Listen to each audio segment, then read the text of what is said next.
Good evening, everybody. This is Cinnamon Noir, and welcome back to Circle of the Moon. So in the last episode, we beat the boss of the Machine Tower and got a new wall jump upgrade, which we're going to put to good use pretty soon. There's a few upgrades that you can get with it, but like with most of the mobility upgrades in this game, there's actually only one new area that we get to using this ability. It's kind of clever, actually, how they disguise the linearity of this game behind apparent complexity. And then as you get each upgrade, you sort of decide whether, by choosing different areas, you don't know which one leads to progress at any given time unless you've played the game before. And so it's kind of a nice surprise to go somewhere thinking it's going to be a new area and instead you get an upgrade. And then you just find each new area as a surprise. I think that's kind of cool.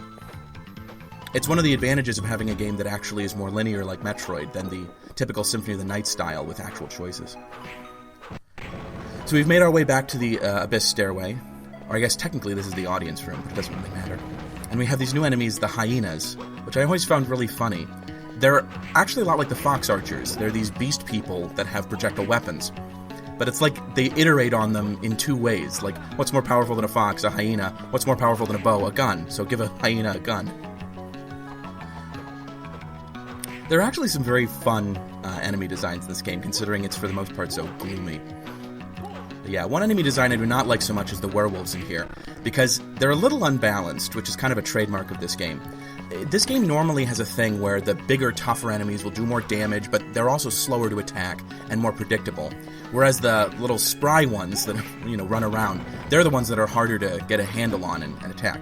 The werewolves, on the other hand, have really high attack, they do tons of damage, and they just zoom around everywhere, like the Cerberus at the beginning of the game. So, it reminds me of fighting the Cerberus, and I hated fighting him. So how could I possibly like werewolves? So we've actually made our way to this little battlements section that I talked about in, I think it was 2 episodes ago, where I mentioned we'll be going down it instead of up it. I also assumed there would be some hidden rooms in here, but I cannot find them for the life of me. We also have a new enemy type in here, the gargoyles. They're similar to I think they were called gremlins from earlier in the game. But some of them come in from off the screen, and others actually are sort of in stone and then eventually come to life as you see them. Kind of an interesting choice, considering it doesn't mean much that they start out being stone. I think it's just an aesthetic detail. Those enemies will also start to replace their weaker cousins in the earlier areas of the game as the game goes on. So unfortunately, I'm not yet at the point where I can defeat an axe armor in a single blow, which to me is the point when this game starts getting a little easier. That's sort of how I measure it in my head. I could do it if I was using the the Venus and Salamander upgrade, but of course I still have not figured that out yet. So we're going back down here to the catacomb, falling down this endless pit. I demonstrate here you can use the wall jump in the pit. It doesn't do anything for you, it's just fun. But yeah, heading back over to the bottom right corner of the map here. One of the first areas with an optional upgrade we got to.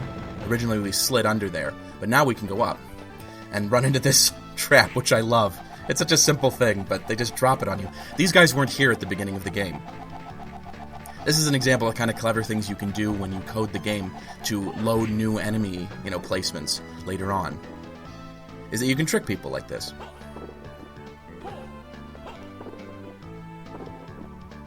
In general, I think the catacomb is probably one of the better designed areas in the game, both in terms of having a good mix of fairness and challenge, and just in terms of having the rooms laid out in such a way that they're interesting. Oh, I also demonstrate here that you can actually swing the whip in a circle like that while you're crouched. So, what I said earlier about that thing in the machine tower with the Medusa heads really testing your ability to multitask, that's not true. That's only really true if you're an ignoramus like me who has forgotten how the mechanics of this game work.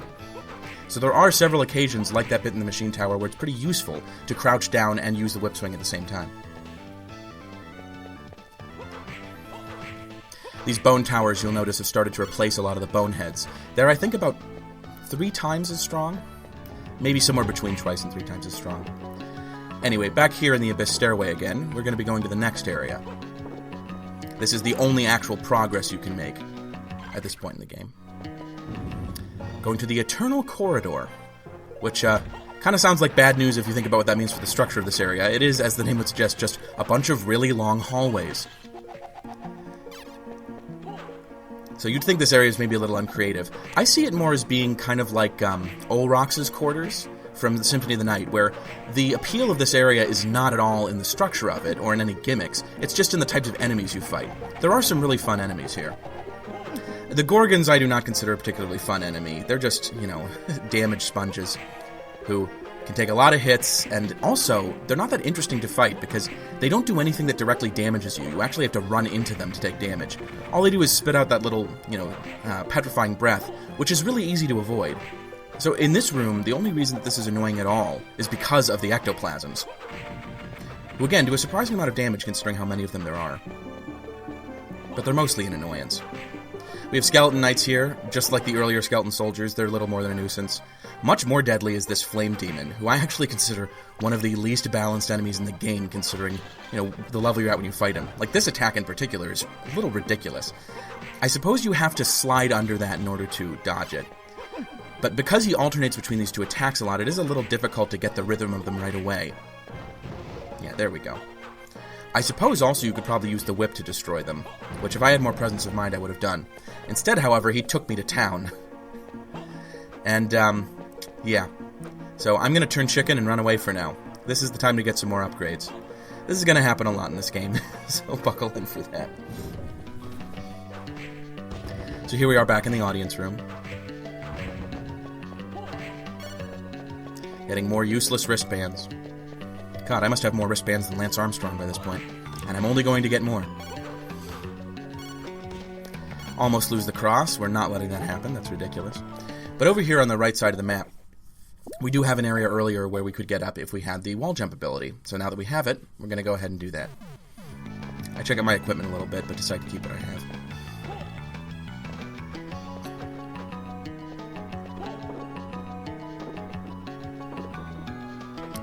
And go into this next room, which is a very silly room. So in this room we have a bunch of skeleton athletes. All they do is run at you. They don't even, slide or try to hit you or anything. They just run full pelt into you. It's like they're kamikaze bombers, which is kind of crazy.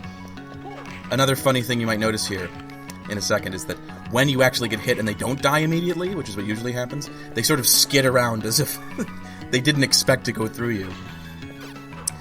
Funny enemies, but really there's not a lot to them. That room is basically just a curiosity. An example of the kind of fun they sometimes have with bonus rooms in this game. There's also several areas in the machine tower that you're able to get up to that are on lower levels of it once you have the wall jump. I was kind of in a hurry to get out of the machine tower, so I didn't go back and explore these at the time. But now that my butt's been kicked a little bit, I think we'd better go back and get them. So here's an MP up. And a rather awkward cut. I must have forgotten to put an effect on that one. Anyway, yeah, now we're heading back to the Eternal Corridor, because I feel more confident.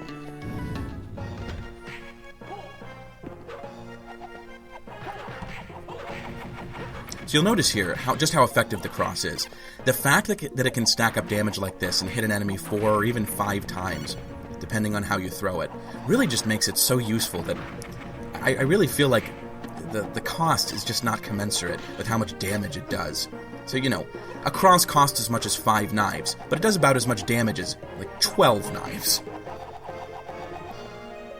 And suddenly I'm very lucky, getting lots of items. I got some meat from the Gorgon, which meat is actually a much better healing item than the potion. It does 50 damage, which, is almost 2 hits at this point in the game from a boss.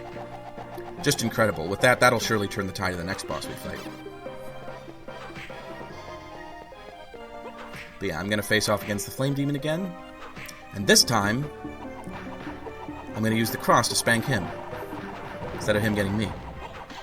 Take that. Yeah, I really should have just kept the cross the whole time. Getting hit in that machine tower was a big mistake. So I said earlier that the monsters that do more damage tend to be bigger and slower. This room is a perfect example of that. We have 2 new types of enemies, the bear, and then this beast demon. The beast demons are interesting, so they have a really long wind-up before their attack, but once they let the attack out, dodging it at close range is almost impossible, and you can't actually block this with your whip. I have tried. So really the best bet is to dash away from them as soon as they start that attack, duck in between their projectiles like it's Toho, and then run back in order to do more damage. Not that it always works, as you see here. It's kind of weird these enemies are called werebears, because, you know, were something means like a half human, half the other thing. But bears can already stand up like that, and it looks exactly like a bear. And this is a game where actually enemies do sometimes have remarkably prosaic names, so I'm surprised they didn't just call it a bear.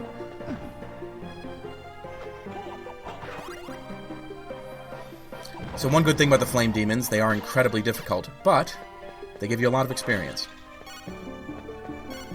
We also have in this room the evil hands, which are rather curious.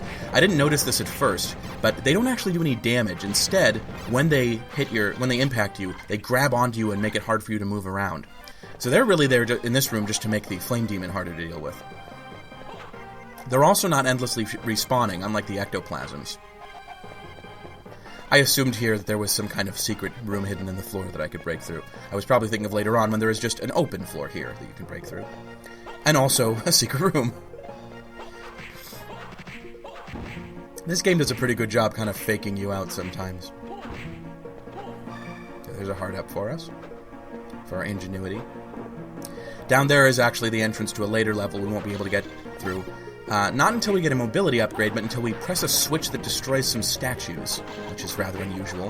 One of the only times in this game you need something more like a key, rather than a mobility upgrade. They keep that to a minimum in Metroidvanias, because it's not very satisfying, I think, just to pick up an item and then say, okay, you have the item, now you can go to this room. So for instance, in Symphony of the Night, the Jewel of Open, which the name alone is ludicrous, is probably one of the less, you know, cool parts of the game. You just go to a shop, buy a gem, and suddenly you can go through certain rooms. We find here the third warp room, which, you know, when I was playing through this game, I've already gone through about like 70% of the game at this point that I'm commentating.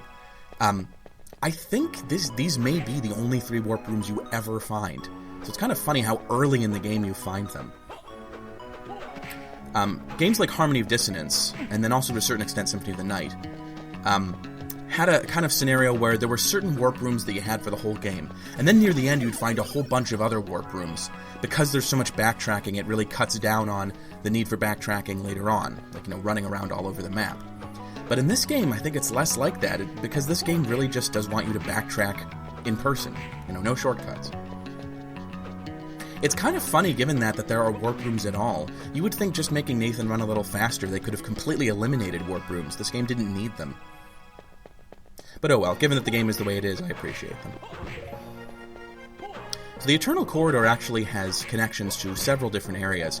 Down here is where you will eventually go in order to get into the underground waterway, which is of course what I accidentally called the whatever it was that was underwater in Aria of Sorrow, but this is actually the game that comes from.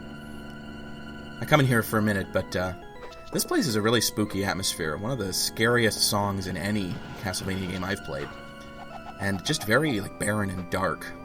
This is a creepy area.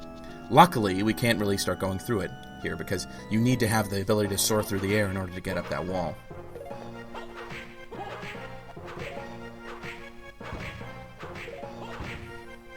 So instead, we're just going to go here for a little upgrade. That's all there is here besides... No, and a secret room. That's all there is here besides the entrance to the underground waterway. And a room with a single Gorgon in it, which really is not much of a threat. Kind of surprised they did that. You'd think they'd at least put some like mook enemies in there in order to distract you. We also have here the skeleton boomerangs, also known as skelorangs in other games. One of my most hated enemies in any Castlevania game, because those boomerangs are just like random and they move all over the place. It can be very irritating to try to deal with them. And we have these ghouls who have kind of a funny attack. A lot of enemies like are trying to hit you, but with the ghouls, it's like they get up right up next to you and then sort of swipe at you with their hands. They don't try to collide with you, which is kind of funny because most zombie-like enemies in Castlevania games do.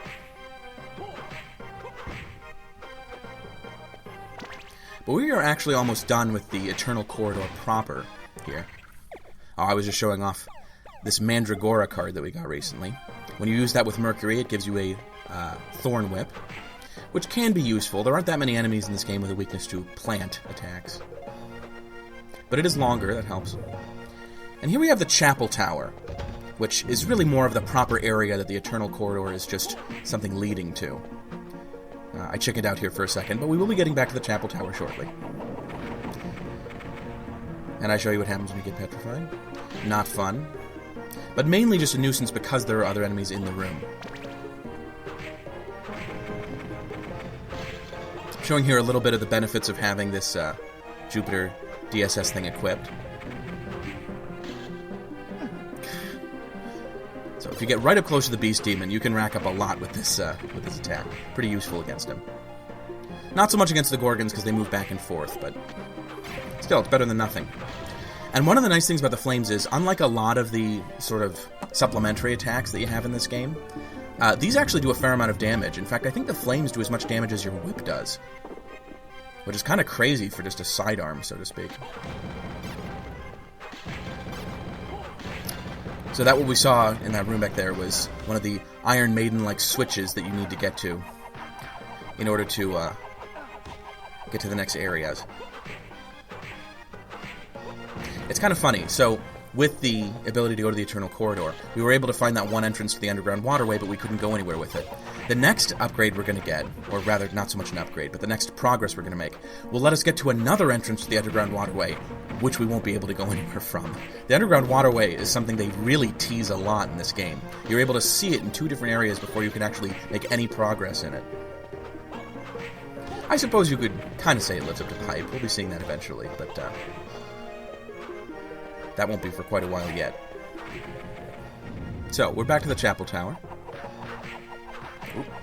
And we're dealing with flame armors. We dealt with one of these guys out in the Triumph hallway, right at the entrance to the castle.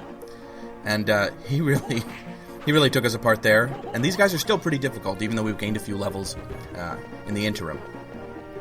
But I like these guys a lot. Among the, night enemies, they're some of the more fair and easy to figure out ones. They're just tough. They take a lot of damage, and they do a lot of damage. I also think that the design of their armor is a lot better than some other ones. Like, their color scheme is pretty cool. It's got that nice mix of red and gold. The stone armor, by contrast, it's literally just black everything. Like, it looks horrendously ugly. And here we have this bonus room. Just waiting for that watch to disappear. Almost ironic. Yeah, this room is a serious tease. It really looks like you should be able to use your wall jump to get through that little hole. If you save your double jump for after the wall jump. And it's even possible that you may be able to do that.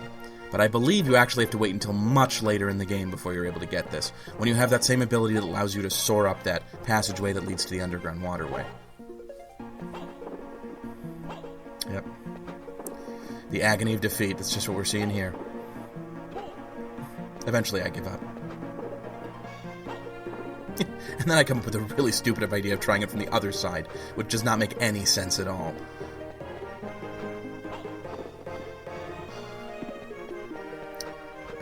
Let's actually go up into the Chapel Tower proper. This really is just an entry hallway. Ooh, that was close. I like how enemies, when you kill them, they don't have a death animation. They're just frozen in the last thing they were doing before you kill them. So if you get an enemy right before it does a special attack, it's like the sword will be on fire from the attack. Kind of funny. Speaking of swords, one interesting enemy in the Chapel Tower proper are these floating swords, who are, again, kind of a nuisance enemy like the ectoplasms, but the way they move around is actually pretty interesting. They will spin around in place until they stop in one area, like a little Wheel of Fortune kind of thing. And then they will move in that direction, usually toward you. And then spin around again, and then repeat. What's interesting about them is often they don't hit you directly. They will end up just in your vicinity. So sort of just something you have to think about, less so than something that's actively trying to hunt you. I have to say, in terms of both aesthetics and the enemy placement here, I really love the Chapel Tower. This is one of my favorite levels in Circle of the Moon. Honestly, possibly one of my favorite levels in the GBA Metroidvanias, period. The bloody swords you'd think would be really annoying, but I don't know, something about the way they designed their movement, they're actually just more fun to fight. I think a big part of it is they don't do that much damage. So, it doesn't come across as really frustrating when they hit you, because you can deal with it. Different from most enemies in this game.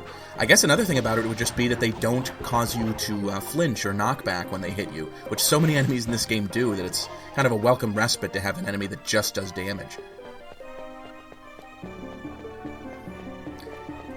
And And again, that stained glass in the background, I have to say, like, it's not that it's that pretty, but I appreciate the level of detail they put into it.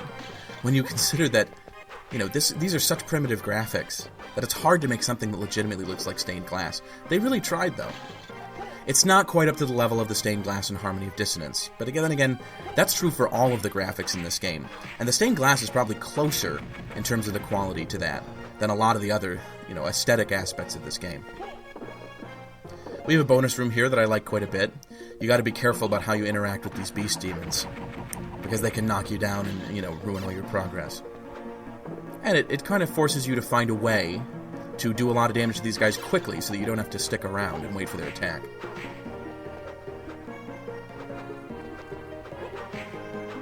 Or you can just get really good at jumping. Which, that's kind of the motto for this whole game. Get really good at jumping. Like I said earlier, just positioning in general is much more important to combat in this game than it is to a lot of other Metroidvanias. I think the reason being, in a lot of Metroidvanias, they're full of enemies that you can defeat in just a few attacks. And so, you don't often think about where you are in the room, because you're just defeating enemies and moving through the room as you go. In this game, there's a lot of things that will make you stop and consider your position. Almost all enemies take more than one hit. You know, even these swords are taking more than one hit from me, which is kind of crazy. But, you know, it forces you to consider where you are in the room. So these marionettes, which in some other games are called cursed dolls, which is a bit more of a hint, will curse you. That's something you have to consider in this area. Cursing, as it is in a lot of other games, just causes you to be unable to attack for quite a while. Actually, now that I think about it, in several of the Metroidvania games, cursing actually causes you to slowly lose your magic, and then it'll go down to 0 and you won't be able to use magic. Curses keeping you from being able to attack is actually more like how it works in Zelda. It's funny how there's so many things in this game that remind me of, you know, other games, like other game franchises, not Castlevania. Just part of the, you know, examples of how unique this game actually is in the Castlevania canon. It's really funny to think how the influence of Symphony of the Night, while it is kind of pervasive, was felt by each of the GBA Metroidvanias in a different way. So Aria of Sorrow has a lot of the feel of Symphony of the Night, but aesthetically it wasn't really influenced by it at all. Harmony of Dissonance is, in places, a shameless copy of Symphony of the Night aesthetically. And then you have this game, which is sort of half influenced by Symphony of the Night and half just totally doing its own thing. In some ways, it's less influenced by Symphony of the Night than any other Metroidvania. But then there's just sudden areas where you'll see the influence show up. So we have quite a few new enemies in this area. The lightning demons aren't new. We saw those in the machine tower. But these were-jaguars definitely are. I think were-jaguars were invented for this game. They might have been in Symphony of the Night, but I doubt it. They're also in Aria... Sorry, these are were-panthers. We'll see the were-jaguars later. But they're definitely in Aria of Sorrow, one of my favorite enemies in that game. But part of that is because you're very maneuverable in Aria of Sorrow, and so your maneuverability can kind of match theirs. In this game, where they are very maneuverable, and Nathan most certainly is not, I hate were-panthers and were-jaguars. So here we have another room we won't be able to get up until we can freeze these brain floats. Brain freeze, so to speak. Let's just keep going. Sorry, Thunder Demon, not Lightning Demon. I get the names of these enemies wrong sometimes. I think part of the reason is that it's funny how many things are called Thunder something when they have lightning-based attacks. Thunder is the noise that the electricity in the sky makes. Like, it's always funny to me when people use thunder to describe lightning. Final Fantasy probably started that, now that I think about it, since thunder is the spell in that game that causes you to use lightning. So there are skeleton bombers up here, which is really weird. Whoever made this game really loved those skeleton bombers. Oh, and we get a stylish suit from the Heat Shade, which I did not even realize they had an armor upgrade that could drop. Not bad. It raises offense slightly, but at the cost of defense. Given how much of a chicken I am not giving up on defense. Except for luck. Luck is more important.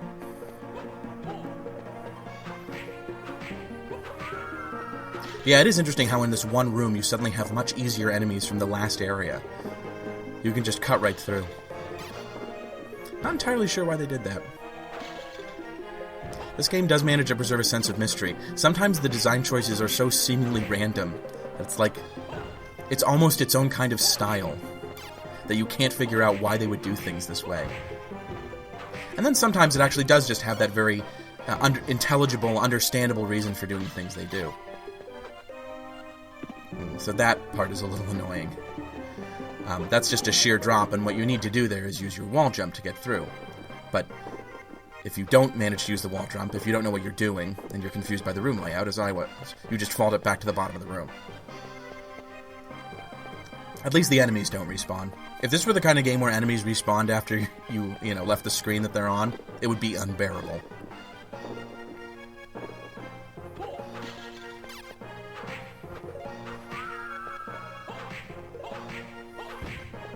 I think one reason I really like the stained glass in this room is that there's so many different types of stained glass. They didn't just use like one big design. Instead, there's tons of these little panels that have all these weird geometric designs and sort of attempts, very low res, like less than 8-bit attempts at portraying scenes. It's very cluttered, which I like because, the cluttered kind of ornamental Baroque look is really how a lot of Catholic iconography works. There is sort of a horror of empty space, it's literally called horror vacui, that is characteristic of Catholic art. And this game kind of gets that. It doesn't help, though, that with the framing of some of these windows, these characters look like they're on playing cards rather than being saints. I guess there have been cards with images of saints, but it makes them look more like just the basic card suit characters. And this marionette dropped a curse potion, which will cure our curses. Which might be useful since we just did get cursed. As you can see, I am not able to attack. Well, I guess you can't technically see that. Luckily, since I already had the DSS thing active, despite the fact that I can't use my whip, these flames are still working, and so now I can just basically, shove them into enemies in order to kill them instead of using my whip. Basically, this marionette just forced me to have a new type of defense. It's like a jutsu. Actually, the other thing about curses is they don't last very long. You can wait them out in, I think, about 30 seconds. And given that, I don't see much of a point in ever curing curse. Curse is basically, to me, just a signal that you should go ahead and stop fighting enemies and just dash through the area and finish it. I suppose that means you'd be behind in experience, but these particular enemies don't give a lot of experience. You get more from, the Flame Knights and earlier enemies like that. Here's a big corridor of marionettes. One thing that is a little tricky with the marionettes is that after they initially wake up and start moving around, they do start moving very erratically and quickly. So it's another type of enemy, there's lots of them in this game, where there's an emphasis on beating them quickly, or else you're going to have to deal with a pretty serious threat. So you can see here, they sort of just slowly, move over until they get close to you, and then they just leap at you. I also think the marionettes are very well animated, more so than a lot of other enemies in this game, which is one thing I like about them. They have a fair amount of personality. I like the marionettes. They're more interesting in this game than something like the equivalent, the Cursed Doll, is in something like, say, Dawn of Sorrow.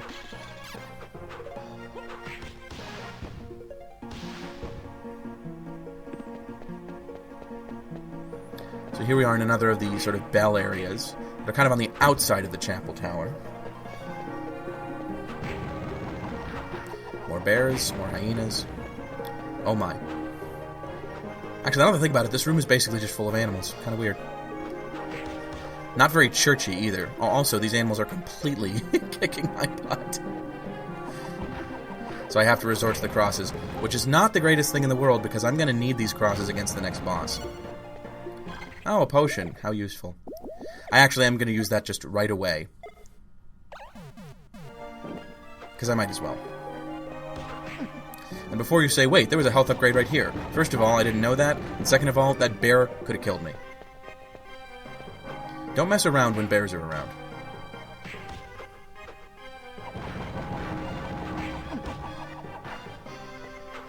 Now, of course, things have completely changed because of the health upgrade. Suddenly I'm thinking, well, I have plenty of health and there's probably a save room nearby. I should just get some free experience. Which I do. So, we are just before the boss here. As is typical. There's a save room right before. And there's just this very short, run to the boss. I don't think there's any enemies here, even. Yeah, this is a particularly easy boss run. But not an easy boss, as we'll soon see. Ooh.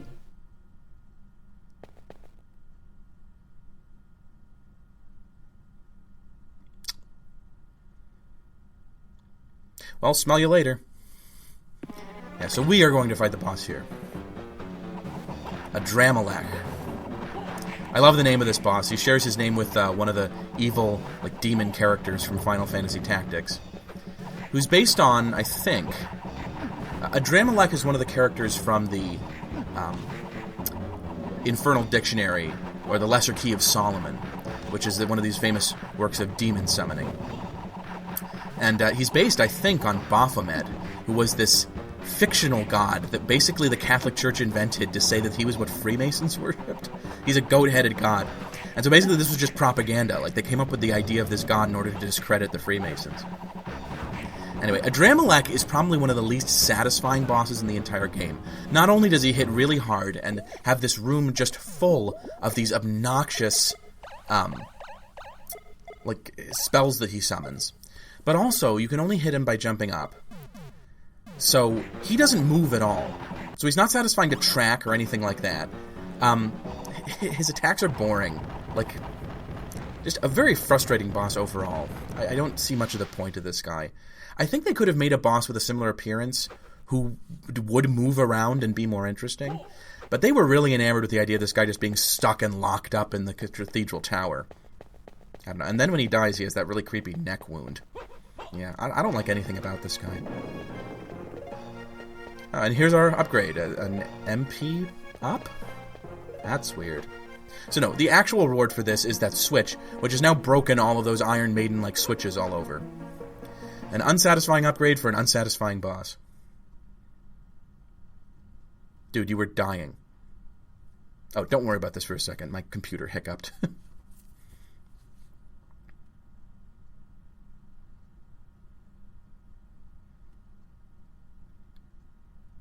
Q, whips don't kill people. Vampire killers kill people. Well, vampires, technically.